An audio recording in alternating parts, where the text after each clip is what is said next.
कि मीडिया के लोग हमसे पूछ रहे हैं नीतीश कुमार प्रधानमंत्री के उम्मीदवार हैं, आप क्या करेंगे।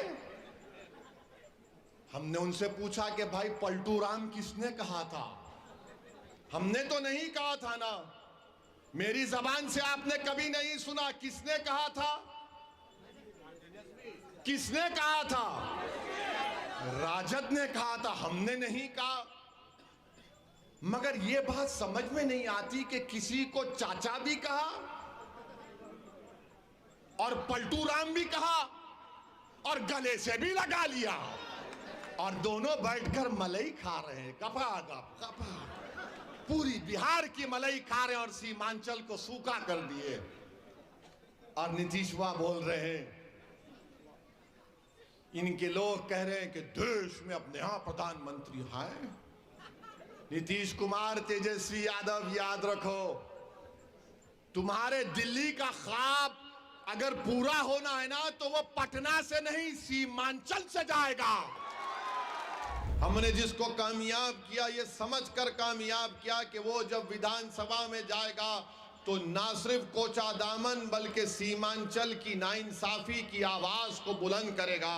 मगर अफसोस इस बात का है कि इन्होंने गरीबों के साथ बैठना पसंद नहीं किया, इन्होंने कमजोरों के साथ बैठना पसंद नहीं किया, इन्होंने माँ और बहनों के ख्वाबों को पूरा करने के ताल्लुक से उसको सोचना छोड़ दिया। उन्होंने नौजवानों को हौसला दिलाने की कोशिश नहीं की, बल्कि इन लोगों ने मिलकर गरीबों का साथ छोड़कर जालिम लोगों के चौखट पर जाकर अपने सर को झुका दिया। मजलूमों से इंसाफ करने के बजाय जालिमों को और मजबूत किया। इख्तिदार में आने के बाद इख्तिदार पर बैठने वालों से पूछने के बजाय उन्होंने गुलामी को कबूल किया और इन्होंने अपनी असलियत को दिखा दिया। ये गद्दाराने कौम और मिल्लत हैं। अगर ये कह रहे हैं कि असदुद्दीन ओवैसी को तुमने धोखा दिया, तुमने असदुद्दीन ओवैसी को धोखा नहीं दिया, तुमने कोचा दामन के गरीबों और मजलूमों, नौजवानों को और माँ और बहनों के पीठ में तुमने खंजर घोंपा है और कभी भी यहाँ की आवाम तुमको माफ नहीं करेगी। अगर हिम्मत है तो आज आओ, इस्तीफा दो, आज इस्तीफा दो, मुकाबला करो, देखते हैं। मैं इन चारों बेईमानों से कह रहा हूं, अगर तुम में हिम्मत है तो इस्तीफा दो। खुदा की कसम खाकर कह रहा हूं, तुम जब दोबारा चुनाव लड़ोगे इस्तीफा देकर, तुम्हारी जमानत नहीं बचेगी। है तुम में हिम्मत तो बोलो, नीतीश को आ जाओ, तेजस्वी को आओ, तुम्हारे लिए कैंपेन करो। ओवैसी अकेला खड़ेगा, इन सबसे मुकाबला करेगा। मगर इस्तीफा नहीं देंगे, इस्तेसाल करेंगे। इनमें हिम्मत नहीं है इस्तीफा देने की। अरे तुम नहीं जीते, मजलिस की मोहब्बत में अवाम ने वोट दिया। तुम नहीं, तुम्हारी जात नहीं जीती, सीमांचल की लड़ाई के लिए अवाम ने वोट दिया। तुम्हारे बाप की वजह से तुम नहीं जीते, सीमांचल के गरीबों की वजह से तुमको कामयाबी मिली। ये समझ गए कि इनकी जात बहुत बड़ी है, इनफरादियत बहुत बड़ी है। अरे याद रखो, असदुद्दीन ओवैसी को अगर आज पहचान मिली तो अल्लाह के फजलो करम से मजलिस इत्तेहादुल मुस्लिमीन की वजह से मिली। मैं मजलिस की वजह से हूं, अगर मजलिस नहीं मगर नहीं हूं तो मैं कुछ भी नहीं।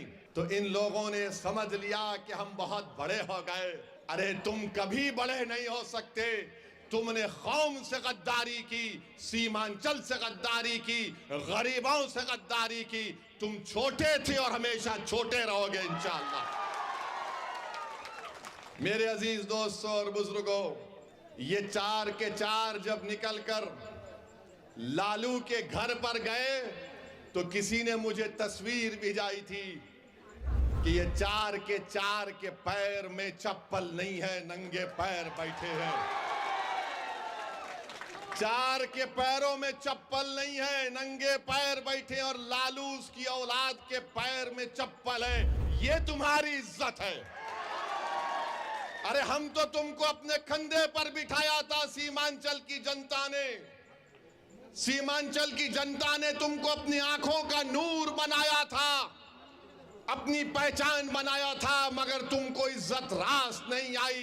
तुम चले गए, उसके पैरों में चले गए, तुम लालू के परिवार के।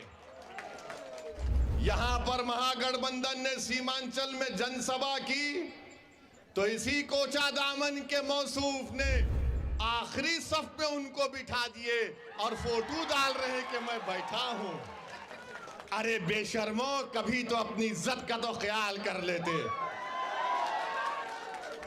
तुमको अल्लाह इज्जत दे रहा था, तुमको इज्जत रास नहीं आई।